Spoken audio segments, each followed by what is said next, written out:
Assalamu alaikum dear friends. Today I will explain about that correlation coefficient. We discussed that what is correlation coefficient, and we discussed that correlation, what is the difference between positive correlation and negative correlation, what are the formulas of correlation coefficient. So much watch the video till end so that you may gain more concepts. So let's start the video. Here is definition that correlation. What is correlation? तो बहुत आसान definition है इसकी. अगर paper में आ जाता है what is correlation, तो आपने कहना है सिंपल वर्डिंग में द रिलेशनशिप. सिंपल आपने अपनी वर्डिंग में बताना, ठीक है. द रिलेशनशिप बिटवीन, ठीक है. कोरिलेशन से पता लग जाता है ये रिलेशनशिप होता है. कोरिलेशन से वर्डिंग आपने इजीली वर्डिंग में कहते हैं. कोरिलेशन से मतलब ये है कि इसके अंदर क्या होता है, रिलेशनशिप आ जाता है, एक ताल्लुक आ जाता है, ठीक है. The relationship between two variables. कितने वेरिएबल्स का रिलेशनशिप होता है बिटवीन टू वेरिएबल्स, ठीक हो गया. The relationship between two variables. वो रिलेशनशिप कैसा होता है अब ये डिस्कस करने लगा हूं. In such a way that in such a way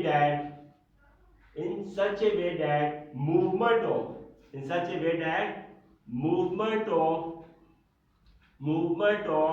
one variable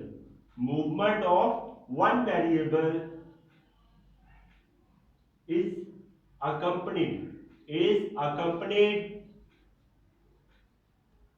accompanied का मतलब होता है साथ साथ चलना, हमराह होना, ठीक है. The relationship between two variables in such a way that movement of one variable is accompanied by the movement of other variable. The movement of other variable is called as correlation. तो इसमें ये चीज है कि क्या आया था, लिखा है the relationship between two variables, ठीक है. आप देखिए दो चीजें हैं आपके सामने, ठीक है. जैसे हम कहते हैं एक फादर है एक सन है, ठीक है. उन दोनों के एक रिलेशनशिप है, ठीक है. जब फादर मूव करता है उसके साथ सन भी मूव करता है, उंगली पकड़ के करता है, फिंगर पकड़ के. जब फादर मूव करता है तो भी सन भी मूव करता है. This is the correlation. This the best example of correlation. क्या लिखा हुआ है, the relationship between two variables. वो टू वेरिएबल्स कौन से आप कह सकते हैं, एक फादर है एक सन है. In such a way that the movement of one variable, यानी एक वेरिएबल की मूवमेंट, यानी अगर फादर मूव करेगा is accompanied by the movement of other variable, यानी इसका सन भी मूव करेगा. तो ये रिलेशनशिप जो होता है this is called as correlation. मुझे उम्मीद आपको समझ आ गई होगी what is correlation. Simple definition. ये डेफिनेशन आप अपनी वर्डिंग में लिख सकते हैं. नेक्स्ट हम मूव करते हैं. पेपर में ये भी पेपर में आया हुआ है डिफरेंस. दैट्स वेरी इंपॉर्टेंट चीज. Difference between positive correlation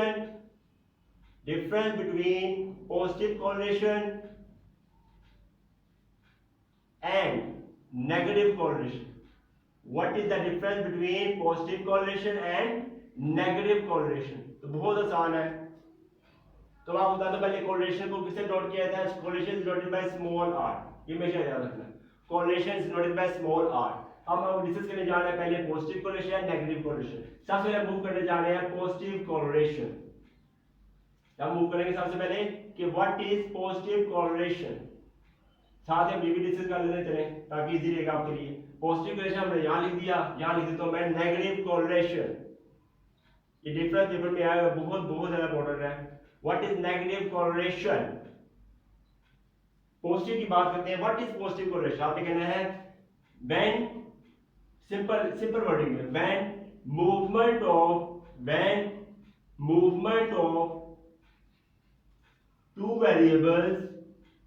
when movement of two variables are in same direction, ठीक है, are in same direction, ठीक है. when movement of two variables are in same direction, this is called as positive correlation. हम कहते हैं correlation is perfect positive. या भी कहते हैं when r is equal to +1, then correlation is perfect positive. ये MCQ के हिसाब से बहुत इंपॉर्टेंट है.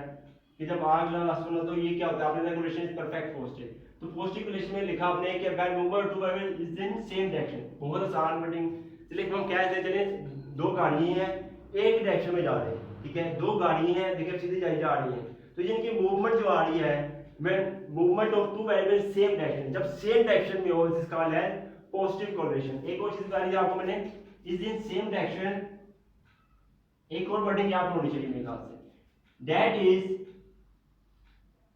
इज बोथ, यानी दोनों जो गाड़ी हैं में इंक्रीज और डिक्रीज, दोनों गाड़ी जो है वो इंक्रीज भी हो सकती हैं या फिर डिक्रीज भी हो सकती हैं। ये कैसे कह सकते हैं, अब देखिए दो आपके सामने मिसाल बताइए, दो गाड़ी है वो मूव कर रही है, ठीक है ठीक है। अब जब समझने चले गाड़ियों की रेस चल रही है, ठीक है, जब गाड़ी की रेस चल रही होती है एक गाड़ी कभी आगे चली जाती है एक गाड़ी कभी पीछे रह जाती है, तो ये चीज लिखी हुई थी when movement of two variables are in same direction, एक ही डायरेक्शन में कार जो है मूव कर रही है, दैट इज बोथ में इंक्रीज और डिक्रीज, और इंक्रीज भी हो सकती हैं, कोई आगे जा सकता है कोई पीछे जा सकता है, पीछे रह सकता है, this is called as positive correlation. तो when r equal plus is called as correlation is perfect positive. मुझे उम्मीद है आपको समझ आ गई होगी what is positive correlation.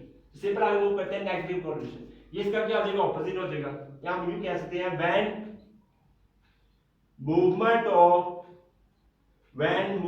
Of, ये लिखना हमने same to same working, same यही लाइन लिखनी है, when movement of two variables are in, अब देखिए ये सेम डायरेक्शन है तो यहां क्या आएगा खुद बताओ जरा, obviously opposite direction, are in opposite direction of r in opposite direction, this is negative correlation। हम कह सकते हैं when r is equal to -1 then correlation is negative, तो ये आपको पता लग गया होगा, उसने कहा move two is in opposite direction, opposite direction ये चीज हम कहते हैं, एक गाड़ी समझो ये कहते हैं राइट, एक गाड़ी समझो राइट साइड जा रही है एक गाड़ी लेफ्ट साइड जा रही है, इन दोनों के तरफ रिलेशनशिप नहीं है, this are in opposite direction, this is called as negative correlation. तो पता लग गया होगा पॉजिटिव कोरिलेशन में क्या फर्क है, नेगेटिव। एग्जांपल आपको बताइए, एग्जांपल आपने ध्यान रखनी है, आपको कोरिलेशन भी आ चुका होगा, मुझे उम्मीद है पॉजिटिव कोरिलेशन नेगेटिव कोरिलेशन आपके पास क्लियर हो चुका होगा। नेक्स्ट हम मूव करते हैं, हमारा जो नया टॉपिक है, मेन टॉपिक जो हम डिस्कस करने जा रहे हैं वो है कोरिलेशन कोएफिशिएंट। नेक्स्ट हम जो डिस्कस करने जा रहे हैं वो है correlation coefficient. Next topic is that correlation coefficient, बहुत आसान। कोरिलेशन कोएफिशिएंट को मैंने बता दिया denoted by small r, correlation coefficient को स्मॉल r से डिनोट किया जाता है, कोरिलेशन को भी हम स्मॉल r से डिनोट किया जाता है, ठीक है। इसमें आ जाएगा आपको क्या कहते हैं, द स्ट्रेंथ ऑफ, इसकी डेफिनेशन अगर लिखनी हो तो इसे the strength of relationship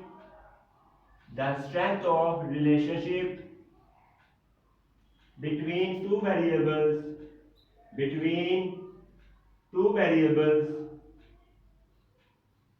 the strength of relationship between two variables is measured by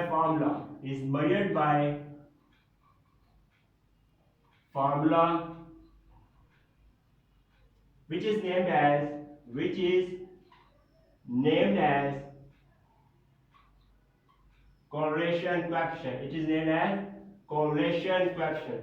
तो रिलेशनशिप बिटवीन टू वेरिएबल्स के दरमियान जो स्ट्रेंथ को मेजरमेंट की जाती है, यानी स्ट्रेंथ को मेजर करना है, इसका है कोरिलेशन कोएफिशिएंट। अब हम डिस्कस करते हैं फार्मूला पर। इसका जो मेन फार्मूला होता है कॉमन फार्मूला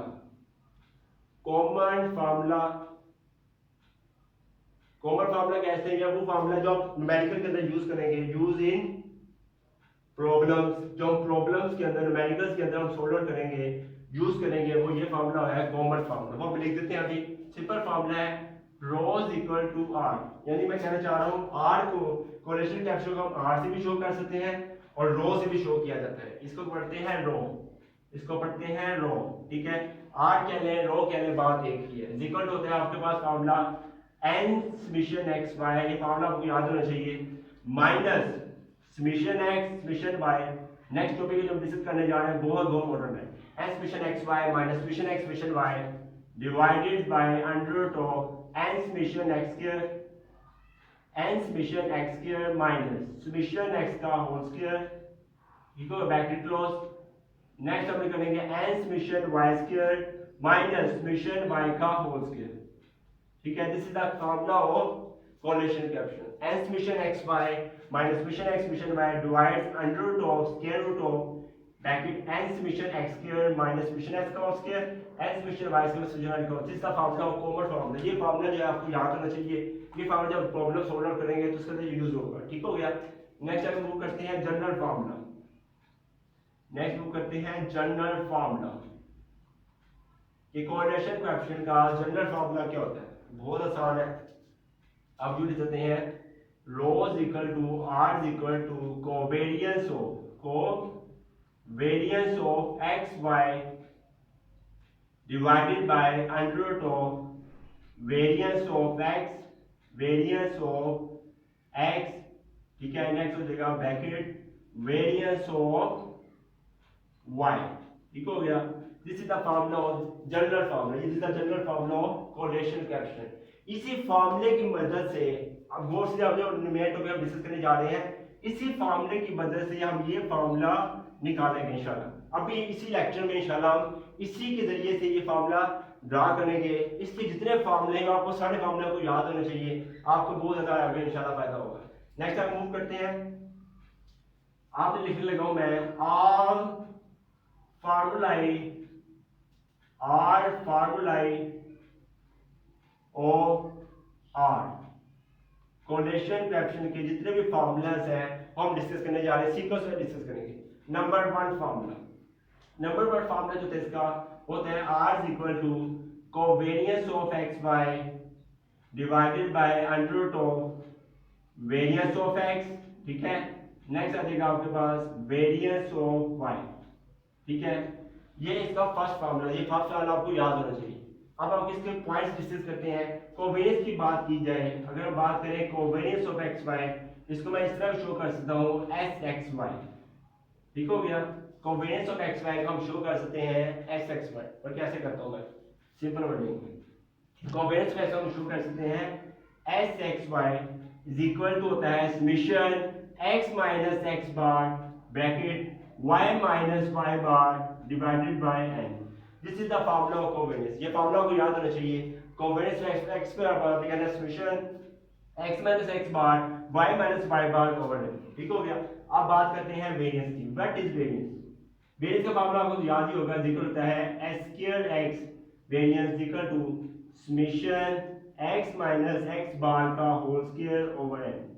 ठीक हो गया। This is the formula of variance. Summation x minus x bar का उसके जो आपको पढ़ा होगा पार्ट 1 के अंदर वेरिएंस वो कहते हैं प्रेजेंटेशन ऑफ, वो कहते हैं चैप्टर नंबर 3 चैप्टर नंबर 4 को हम डिस्कस करेंगे। उसके अंदर वेरिएंस आपने फार्मूला पहले ही पढ़ा होगा। वेरिएंस ऑफ y की बात करें वो होते हैं आपके पास s square y equal to summation y minus y bar का होल स्क्वायर ओवर n। ठीक हो गया। आपने वेरिएंस का फार्मूला लिख लिया और ये फार्मूला लिख लिया। यहां तक बात क्लियर होगी। ये जितने फार्मूले आपने यहां पर कर देने हैं, आपका सेकंड फार्मूला बन जाएगा। ठीक है, चलिए सॉल्व करता हूं मैं। r आपने एज इट इज रहने देना है इक्वल टू कोवेरियंस की जगह आपके पास ये लिख देना आपने summation x minus x bar y minus y bar divided by n divided by ये same to same working under root of. ठीक है, अब देखिए वेरिएंस ऑफ x की जगह आ जाएगा आपके पास ये चीज समेशन x माइनस x बार का होल स्क्वायर ओवर n। ठीक हो गया। नेक्स्ट आ जाएगा वेरिएंस ऑफ y की जगह आ जाएगा summation y minus y bar का होल स्क्वायर आ जाएगा। ठीक है, this is the formula of second formula पे इसकी जरिए से सेकंड फार्मूला ड्रा कर दिया। अब हम थर्ड फार्मूला डिस्कस करेंगे। उसको डिस्कस करने पहले अगर चाहे इसका स्क्रीनशॉट भी ले सकते हैं। चलिए हम नेक्स्ट मूव करने लगे हैं। सेकंड फार्मूला हो गया, अब नेक्स्ट मूव करने लगे थर्ड फार्मूला। थर्ड फार्मूला को हम डिस्कस करने जा रहे हैं। नेक्स्ट है थर्ड फार्मूला। थर्ड फार्मूला इसी के जरिए आप ड्रा करेंगे। वो कैसे आपको पहले पॉइंट्स बता दो, जैसे इसके पॉइंट्स बताए थे इस तरह आगे नेक्स्ट पॉइंट डिस्कस करने जा रहे हैं। सबसे पहला पॉइंट क्या लिखा हुआ है समेशन x माइनस x बार, यानी इसकी बात कर रहा हूं ब्रैकेट y माइनस y बार। ये बहुत इंपॉर्टेंट बात बताने जा रहा हूं। ये शायद से कभी आपको ना बताइए हो, कॉन्सेप्चुअली मैं जा रहा हूं। समेशन इसकी बात करें इसको मैं यूं भी लिख सकता हूं summation x Y minus N x bar y bar. हमेशा याद रखिएगा, इसको मैं जो भी लिख सकता हूँ समीकरण x Y minus N x bar y bar यानी इसके बराबर होता है। इसको मैं आगे सिंप्लीफाई करूँ तो सिंपल वर्किंग होगी समीकरण x Y minus N x bar is equal to समीकरण एक्स ओवर एन, ठीक है, वाई बार होता है समीकरण वाई ओवर एन। ये मीन का मामला आपको पहले बताओगे। X bar is equal to समीकरण एक्स ओवर एन, ये ऐसे लिख दिया, एन भी अपनी जगह ही है, ये आ जाएगा समीकरण एक्स ओवर एन, ये आ जाएगा समीकरण वाई ओवर एन, ठीक है। ऐसे सिंप्लीफाई करते हैं और समीकरण एक्स वाई माइनस एन समीकरण एक्स समीकरण वाई डिवाइडेड बाय ये भी एन है, ये भी एन है, बेस से पावर जेड, ये हो जाएगा एन स्क्वायर। समझ आ गई? समीकरण एक्स में एसडीएस आ गया, हो जाएगा एन स्क्वायर, ये एन से कैंसिलेशन होगी। नेक्स्ट आ जाएगा समीकरण एक्स वाई माइनस समीकरण एक्स समीकरण वाई ओवर स्मॉल एन आ जाएगा। तो ये हमने इसकी जरिए से हमने कर दिया। तो क्या करेंगे हम, ये जो मैंने फार्मूला लिखा हुआ है, ये इसकी जगह हम क्या करेंगे, ये फार्मूला हम यहाँ लगा देंगे, ठीक है। ये काम हमारी वर्किंग जो होगी पहली हमारी कंप्लीट होगी। नेक्स्ट अब आते हैं, इसको पिक करते हैं, समीकरण x माइनस एक्स बार के स्क्वायर को ओपन करते हैं। ये भी आप ट्रिक आपको बता रहा हूँ, ट्रिक आपने याद रखनी है, इसकी ट्रिक आपको पता लग गई होगी, इसकी ट्रिक बता देता हूँ। सिंपल इसको करना है, इज इक्वल टू, इसे यूं भी लिखा जा सकता है समीकरण x square minus n x बार का स्क्वायर, समीकरण x square minus n x बार का स्क्वायर इज इक्वल टू समीकरण x square minus n x बार वही हो जाएगा समीकरण x ओवर n का होल स्क्वायर आ जाएगा आपके पास, ठीक है। इसे सिंपलीफाई कर देते हैं और नेक्स्ट आ जाएगा आपके पास समीकरण x स्क्वायर माइनस ये देखें n एच डी आ जाएगा समीकरण x का whole square over n square आ जाएगा, ठीक है। ये n से कैंसिलेशन हो जाएगी, आपके पास रहेगा समीकरण x स्क्वायर माइनस समीकरण x का होल स्क्वायर ओवर n। ये भी हमारा पॉइंट क्लियर हो गया। सिमिलरली क्योंकि ये शेप दोनों सेम है, समीकरण अगर बात करें मैं समीकरण y माइनस y बार का होल स्क्वायर ओपन करूं तो ये भी सेम इस तरह ही वर्किंग होगी, समीकरण y स्क्वायर आएगा माइनस n समीकरण y बार का स्क्वायर आएगा। सिंपल इस तरह हमने सॉल्व आउट करेंगे, आपका आंसर आ जाएगा समीकरण y स्क्वायर माइनस समीकरण y का होल स्क्वायर हो जाएगा। जब कोएफिशिएंट डिटरमिनेशन हमने सॉल्व आउट किया तो उसके अंदर डिस्कस किया था ये फार्मूला इसके बराबर होता है, सेशन आज हमने प्रूव कर दिया कि वाकई इसके बराबर होते हैं। ये पॉइंट्स हम आगे हैं। अब थर्ड फार्मूला जो हमने बनाना है, पहले हमने पॉइंट्स लिख लिए, अब थर्ड फार्मूला बनने जा रहा है। वो थर्ड फार्मूला क्या है, पहले आपके 10 पॉइंट डिस्कस किए, हमने ट्रिक्स डिस्कस कर ली हैं, अब हम थर्ड फार्मूला डिस्कस करने जा रहे हैं। ये फर्स्ट ट्रिक थी आपके पास, ये सेकंड और ये आपके पास ट्रिक थी थर्ड फार्मूला डिस्कस करने जा रहा हूं। आपने करना है r को एज इट इज रहने देना है, इसकी जगह आ गया आपके पास ये वाला फार्मूला समीकरण xy, ठीक है, समीकरण xy माइनस समीकरण x समीकरण y और n आ जाएगा, ये एज इट इज आ जाएगा जैसा लिखा हुआ है समीकरण xy, सॉरी गलती हो गई मुझसे, समीकरण xy आइसोलेटेड आएगा, फिर माइनस समीकरण x समीकरण y ओवर n, ठीक है। ये आइसोलेटेड आप ऐसे पर होता है। इसके बाद हमने करना है डिवाइडेड बाय n, ठीक है। सिर्फ इसकी जगह हमने ये फॉर्मूला लगा दिया है, समझ आ गई बात, ठीक है। और ये डिवाइडेड बाय n, ये वाला डिवाइडेड बाय n, ठीक हो गया। नेक्स्ट देखते हैं, इसकी बात करें, इसके बराबर है समीकरण x माइनस x का उसके अंडर रूट ऑफ समीकरण x माइनस x उसके बाद पास ओपन किया था हमारे पास ऐसे ही समीकरण x स्क्वायर माइनस समीकरण x का होल स्क्वायर और n आ जाएगा डिवाइडेड बाय n, यानी ये वाला divided by n bracket close. Next ये भी ऐसे ही आ जाएगा समीकरण y स्क्वायर माइनस समीकरण y का होल स्क्वायर ओवर n आ जाएगा आपके पास, सिंपल चीज। नेक्स्ट आ जाएगा डिवाइडेड बाय n। यहां से पॉइंट आपका क्लियर हो चुका होगा, सिंपल टेक्निक है। नेक्स्ट हम डिस्कस करने जाएंगे फोर्थ फार्मूला, चाहे आप इसका स्क्रीनशॉट ले सकते हैं। आगे हम मूव करने जा रहे हैं फोर्थ फार्मूला।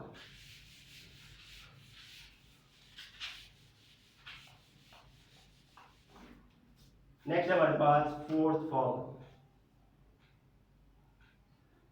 सिंपल, ये अगर गौर से देखें, ये आपके पास n है, ये है आपके पास अंडर रूट है, ये भी क्या अंडर रूट में, ये टेक्निक आपको बताने जा रहा हूं। चलो मैं सिंपलीफाई कर देता हूं, r इज इक्वल टू समीकरण xy, चलिए इसमें एलसीएम ले लेंगे, देखिए जरा n समीकरण xy, ठीक है, ये मैं एलसीएम ले रहा हूं, n समीकरण xy माइनस समीकरण x समीकरण y डिवाइडेड बाय आपके पास आ जाएगा n, इसका एलसीएम लिया हमने, n समीकरण xy माइनस समीकरण xy as it is divided by n आ जाएगा। इसके बाद टोटल n आपके पास यही जो लिखा हुआ है divided by under root of, next आ जाएगा आपके पास, इसका भी आंसर ले लेते हैं, n समीकरण x स्क्वायर n समीकरण x स्क्वायर माइनस समीकरण x का होल स्क्वायर आ जाएगा डिवाइडेड बाय एन आ जाएगा, ठीक है, बाकी जो टोटल एन जो आया था वो एज इट इज आ जाएगा, ठीक हो गया। नेक्स्ट हम मूव करते हैं N summation Y square, N summation Y square minus summation Y का होल स्क्वायर ओवर एन आ जाएगा, डिवाइडेड बाय एन जो ये लिखा हुआ है, यह हो गया आता ठीक ठीक। अब देखें ये भी एन है, ये भी एन है, ये भी एन है, इसकी ट्रिक क्या होगी, ये देखें जरा, ये देखें ये भी एन है, ये भी हमारे पास एन है, ठीक है, ये आप किसके अंदर है, स्क्वायर रूट के अंदर है, ये भी एन है हमारे पास, ये भी एन है, स्क्वायर रूट आ जाएगा आपके पास एन स्क्वायर, ठीक है, स्क्वायर रूट से कैंसिलेशन हो गया, आपके पास आ जाएगा एन, ठीक है, ये भी एन लिखा हुआ हमारे पास, ये भी एन हमारे पास लिखा हुआ है, r is equal to n summation x Y minus summation x summation y divided by n, ठीक है, यही एन एज इट इज आ जाएगा यहाँ पर, divided by under root of n summation x square minus summation x का whole square divided by आपके पास देगा एन, ठीक है, नेक्स्ट आ जाएगा n summation Y square minus summation Y का होल स्क्वायर ओवर एन आ जाएगा, नेक्स्ट आपके पास आ जाएगा यही डिवाइड एन आपके पास लिखा हुआ था, इसे हमने सोल्डर करें हमारे पास एन आ जाएगा, ये एन हम लिख देते हैं यहाँ पर, ये एन एज इट इज है, ये एन हो गया कैंसिलेशन, ठीक है, एक्स के जब हमने सोल्डर किया ये वाली वैल्यू थी एन स्क्वायर रूट के अंदर सोल्डर एन आया, ये एन हमने नीचे लगा दिया, ये एन जो होगा ऊपर से कैंसिलेशन हो गई, हमारा फार्मूला आया r is equal to n summation x Y minus summation x summation y divided by n divided by under root of n summation x square N summation x square minus summation x का whole square divided by n, देखें ये भी N है, ये भी N square हो जाएगा, divided by n bracket n summation Y square minus summation Y का whole square divided by n, ठीक हो गया, ये भी एन लिखा हुआ है, ये भी आपके पास स्क्वायर रूट एन है, इसे भी हमने सिंपलीफाई करते हैं, इससे पहले किया आपने, ये हो जाएगा n square under root of n dot n under root of n square, ये कैंसिलेशन आपके पास एन आ जाएगा, ये भी एन जो है कैंसिलेशन हो जाएगी, जब सोल्डर करेंगे तो हमारे पास आएगा r equal to n summation x by minus summation x summation y divided by आपका आ जाएगा under root of n summation x square minus summation x का होल स्क्वायर, ठीक है, नेक्स्ट आ जाएगा n summation Y square minus summation Y का whole square, ठीक है, ये आपके पास आ गया है मेन फार्मूला, ये हमारा मेन फार्मूला आ गया फोर्थ, यानी फोर्थ फार्मूला ये था आपके पास, ये है आपके पास five formula, this is the five formula जो हमने सोल्डर करना था, आपके पास आ गया summation x Y minus summation x summation y n summation x के माइनस, ये हमारा जनरल फार्मूला जो हमने कहते हैं कॉमन फार्मूला जो हमने सोल्डर किया था। नेक्स्ट मूव करते हैं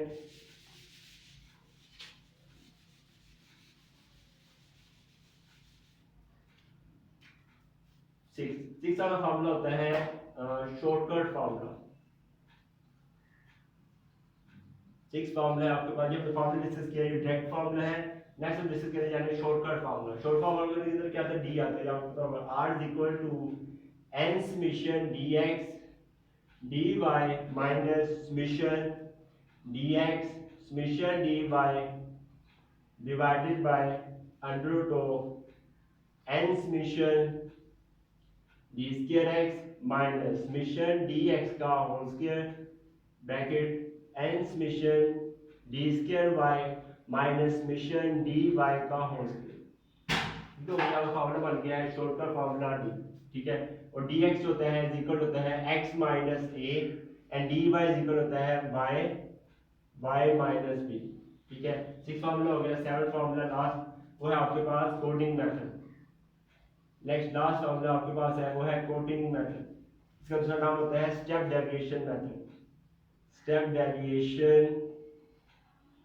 मेथड, इसमें आपने करने से आपको पता है uv आ जाते हैं, यानी r is equal to n summation uv minus summation u summation v, देखें यहाँ x की जगह dx dy आ गया था, x की जगह uv आ जाएगा बस, divided by under root of n summation u square minus summation u का whole square n summation v square minus summation v का होल स्क्वायर, ठीक है, ये हमारा फार्मूला आ गया जो होता है कोरिलेशन कोएफिशिएंट का, वो u इक्वल होता है x minus a over h and u equal x minus a over h and d is equal to y minus b over k, ठीक हो गया, ये भी आप मुझे पॉइंट्स और फार्मूला जो क्लियर हो गए, फार्मूला आपने लाजमी याद रखना, अगर इसके बारे में आपके कॉन्सेप्ट क्लियर हो सके। ठीक है, thanks for watching the video. If you like this video then can like or subscribe to my YouTube channel। अल्लाह हाफिज़।